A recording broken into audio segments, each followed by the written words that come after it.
So, I realized earlier today, though, we never talked about, and I don't think anybody talked about the Walking Dead season finale.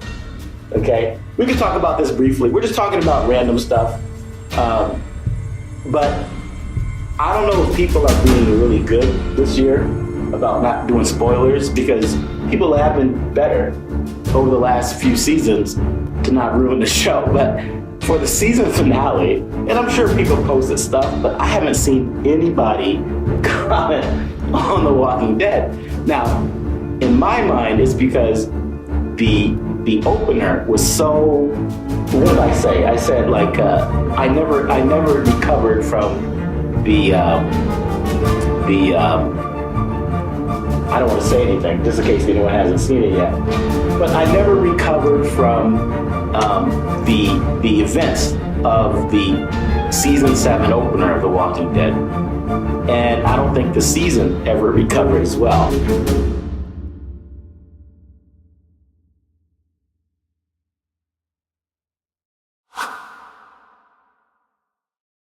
So it's like the show and myself, and I think the audience has like PTSD. Mid-season opener? Well, it's not called mid-season until it gets there. Like this, it's called the mid-season finale. I mean, trauma. Right. No, but the season opened with the trauma. Yeah. Trauma. And I think it was something so impactful that, again, I never got over it, and the season never got over it. They had some good moments, some good character moments. Carol's always awesome.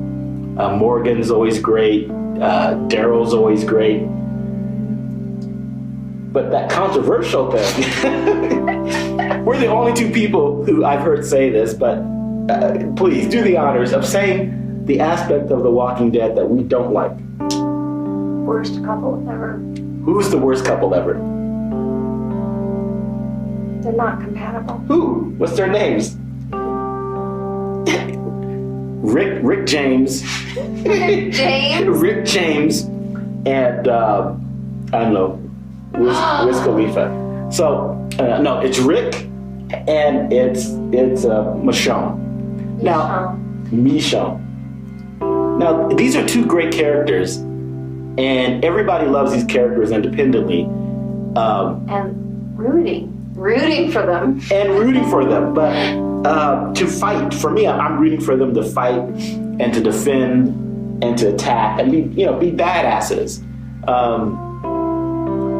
But their foundation, like in season 7, when Rick met that garbage lady, the dirty lady, the leader of you thought that was hot. She's dirty hot in a way, you know what I mean? I bet she's like a model in real life, but she has that look that she's dirty and everything else, but it's sort of like a sexy dirty. Guys understand what I'm talking about.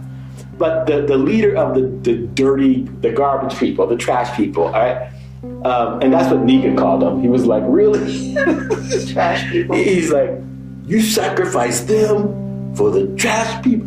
So, but they had a sort of a mutual respect when they met, right? They sort of were like, hey, give guns. And they would do that little barter thing. And they would say, give me, I want 20 guns or whatever. And Rick would say 10. 40. Well, yeah, 40. And there was sort of a mutual respect. But at the end, spoiler alert, if you haven't seen the season finale yet, when the twist happened and then Negan and she were doing the bargaining, Negan was like 50, 40, 50, 45, 50. And then the trash lady was like, okay, 50. It showed that Negan, which I don't know if it was on point for the story, it showed that Negan was sort of a badder ass than Rick. Yeah. But that was sort of they were showing Rick was back and all this stuff. That kind of said, like, Rick, you're kind of over your head with Negan. But long story short, the relationship that Rick established with that trash lady, you immediately respected it. That's how Rick and Michonne had. They respected each other, that transcended race, that transcended gender. It was the respect that they were both badasses. They were both natural leaders. They were both in control of their environment and doing whatever they could to survive in this post-apocalyptic world. So that's leadership respect. That's at best brother and sister respect. That's at best whatever. But it's not kissing cousins, which is what we got. I don't see them as romantic entities. I see them as like kissing cousins. It's a little bit incestuous when I don't see their chemistry as, so I like the characters, but I don't think they've actually translated that correctly so that it's believable on screen. Every time they kiss, I cringe because it's like two buddies. How do you view that relationship? Well, you told me earlier, you sort of think they're just bad acting.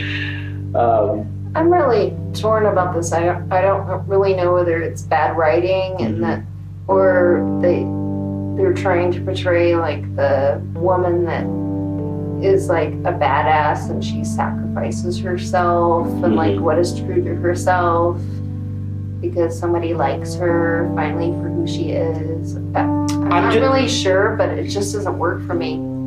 Yeah. And I think that if people were honest with themselves, it doesn't work for them either. Well, it's hard for them to be honest because it's like an interracial couple. So they don't want to criticize it. Badass. This show it was doing cool. This couple, and frankly, it's a long time coming in TV. Yeah. Well, I mean, William Shatner and who would disagree, but that's the only. Yeah, don't get us the only example. Yeah. Yeah, well, don't get us. Well, I mean, they've done that since little shows. That show is really groundbreaking. Way more groundbreaking than we realized it was. But don't get us wrong. I mean, I think, correct me if you disagree, but we like Rick and we like Michonne and we like them together as leaders and as fighters and as badasses. And we like the idea of the story and we like the concept that they proposed and being groundbreaking.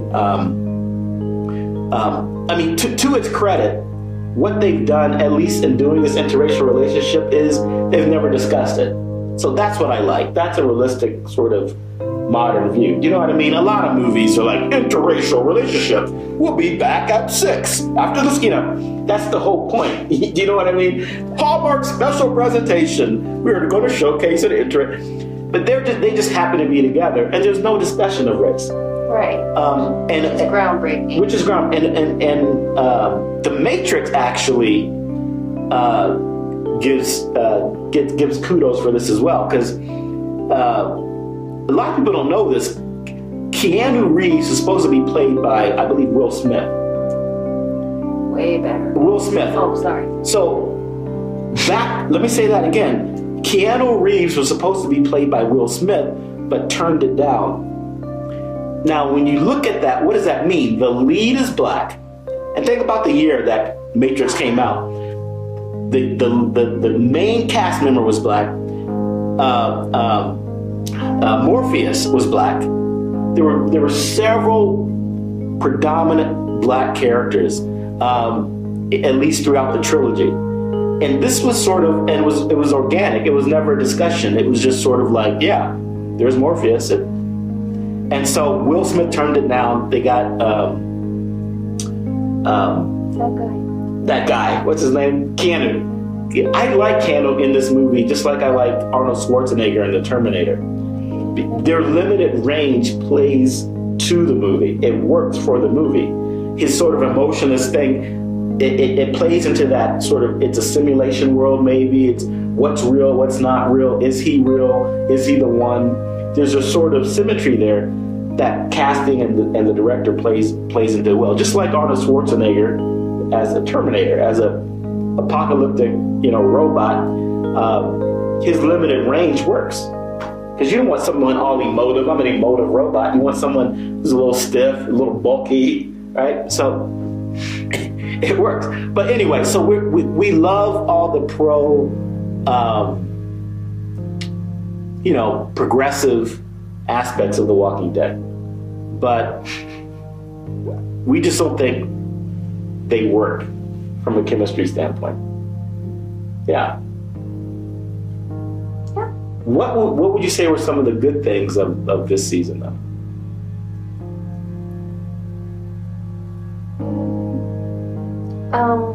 I think that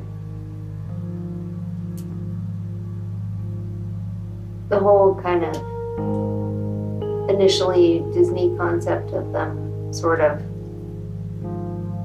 coming together under a female leadership, Mm-hmm. Yeah. which is sort of on trend right now. I think that's good. What do you mean female leadership by who? Oh, Who? I feel like we're owls. No, who was the female leader? Michonne no. of The Walking Dead.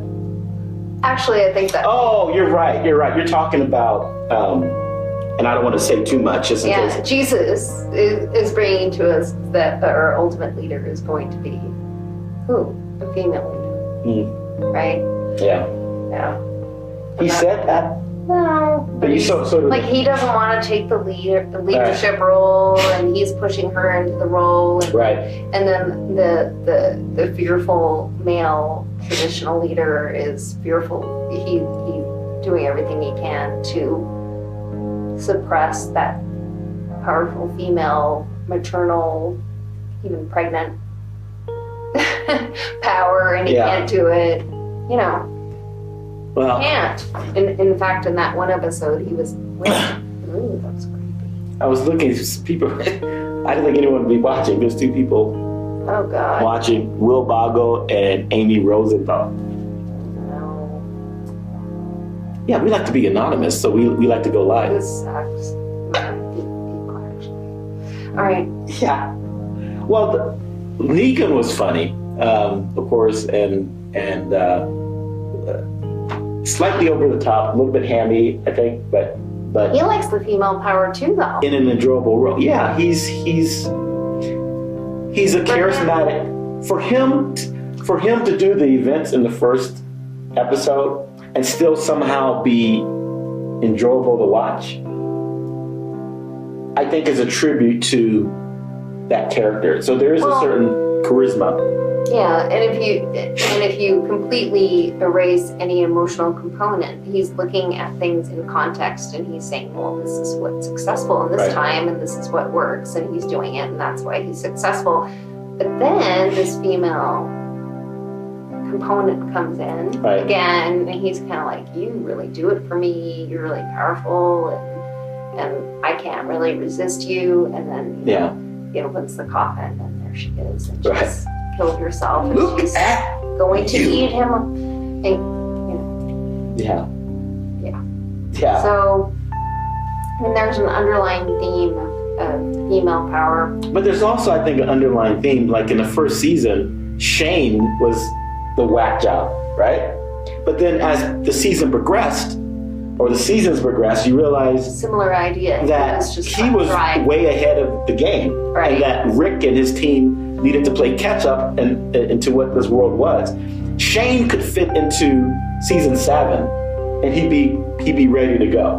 Right? Because he was in season 1, he was already saying, look, this world's crazy, don't trust anybody. He had why his military PTSD already, and he knew what had to be done. they had a lady who was hiding zombies, whatever, they don't call them zombies, but Walking Dead walkers in a barn. And he's like, are you fucking crazy? You got to kill all. And he went in there and started killing them, I think. He was way ahead of the curve. And so when you look at Negan, my point is, Negan is sort of like a modern version of Shane, where, yeah, he does these horrible things, but is it for the better good, in a sense, to maintain order and some kind of rule set for a society gone mad? Because people follow him, and he's Well, to me, that's the There's whole this- point in this show is there's a certain order, you have the people that they're not all evil. right. They're all good. And it's sort of like, The good people do evil, and the evil people do good. Yeah. And somehow the evil people are better at some goods than the good people Yeah. are. and the key theme of the show is that the walkers, they're not the Walking Dead. It's the people. They're the Walking Dead. They're dead inside. Which is a beautiful right thing. now. But there's a vacuum there. You can look at, and I wonder if they draw from politics, real politics, because, like we went in with Saddam Hussein and all this stuff. We took him out, and then it just it destabilized the whole region. So Saddam Hussein is sort of like a Negan. It's like barbaric, insane behaviors, controls. People respond to that sometimes when they're doing their own insane behaviors. And I'm not a big fan of religion. So you take a populace who responds to that sort of dictatorial might. It keeps things in order. You come in and remove the dictator like we did, and then all this chaos. So you wonder if someone like Negan, it begs the question if someone like Negan in this fictional world is needed or not. And that's sort of what that theme is. Because he's not a horrible person when you're talking to him. Oh. He does horrible things, but he's... Being a Bernie person, it kind of seems like Hillary people didn't really see what was happening until we had Trump. Right. So we need a Negan in order to see... A Negan sort of like Trump. Yeah. We need that kind of antithesis of what we want to be. But somehow it's working. Yeah. Like it's working in some sort of way to make us see, whoa, it's not the way we want this to work, and we have to redo everything. Look at you. Yeah. I love doing that. God, we need to redo the whole thing. Redo the what whole thing? Like the whole system of what we think is a leader. Yeah. Well, the leader, somebody that comes in and says, you can have this, and you can have more guns, and you can have more food, and you can have more this, or is it the person that comes in and says, you can have your baby here in a peaceful environment, with proper medical care, and really, it's that's why the show's so popular right now, even though people don't understand. And I think a lot of people watching the show are total Trump people. Subconsciously, you think they're watching the show and enjoying it? Well, yeah, I was watching... Because they sort of like the Negan structure of it? I was reading a lot of comments and people that love Daryl. Like NRA people? Yeah. Interesting. Yeah. And to me, in my perspective, the NRA people are Daryl's brother, who's like long gone, and like, but Daryl is the ultimate hero to a lot of people, and to me, Daryl is like the most kind of Bernie-like person because he's like, he's about the cutting to the chase and yeah. Essentials and about what really matters, and he's going to do what it takes, and it's just about but I think what it takes is being able to shoot somebody or provide somebody universal health care. Yeah, but the difference it's not even really a nuance. It's the fact that like Trumpers, if you want to be generalized, because there's really no such thing as a Trumper. There are people who voted for Trump, but for so many different reasons. But they think he can the stereotypical difference is between like a Daryl and a Bernie and a Daryl and a Trump. To equate those two is that like these NRAers or whatever are reacting only to Daryl's demonstration of power and strength. Even if it's right or wrong or whatever, they're just going, yeah, go do something. There's never any... Just like Syria, right? The beautiful missiles, that psychopath, beautiful missiles, and everyone, liberal commentators and conservative pundits are like, Trump became president tonight, right? So that fetishization of war, yeah. Because I don't watch. They were like, yeah, I didn't watch, but you can just get it's just like, look, you did some violence, you did a missile, oh, now you're presidential. Now you're right. a man. So that's how that's how they would view Daryl, just him enacting any kind of power without context. Yeah. Now we can see Daryl, he's actually like, we need to do this because it's either the right thing or the wrong thing. That's really the difference. NRAers don't give a damn that more people die. With the kids shooting their brothers and getting to fights, and the husbands are shooting their mothers in the homes. As soon as you bring a gun to the home, they don't care about that. They're like, look, if some guy comes in my house, so they're not ever looking at nuance. They're not ever looking at whether something is right or wrong. They're just going, look, I have a tough guy and I deserve a gun. That's not Daryl. Daryl is emotionally connecting to people that he wants to protect, and that he will search for them, he'll defend them, and he'll go try to rescue them and everything else. He's not just at any given moment for any reason just shooting. Yeah, that's a really good point. Yeah. Because the people that, probably the majority of people that don't want their guns taken away are Daryl. Yeah. Right? And we're like... And you got it. Yeah. Yeah. I mean, that's huge. Well, the evolution of his character too. In the beginning, he was like, you gotta trust people more, let people in. The evolution of Daryl is a little probably less trusting. So you're seeing these deconstructions. How he was raised. Yeah, but also what's with Negan and all the things he's done. You're seeing these character arcs that we've gotten used to, and so we forget. Like Carol was a marm, right? In the beginning, she was just like she was beaten and defenseless. Now she's a badass. And Rick the same way. Rick was now Rick's Shane, who he shot in the first season, whatever. To me, Rick is weaker now. Well, his whole point was that he was to be weakened and then to come back and get stronger. Now he was like, we're going to take it back. But he's not. Yeah. He's not. Well, I think that's the execution. Glenn's wife is. Yeah. Because she really, he lost his wife, but that's not the same. But to me, that's the writing and the direction and the story writing.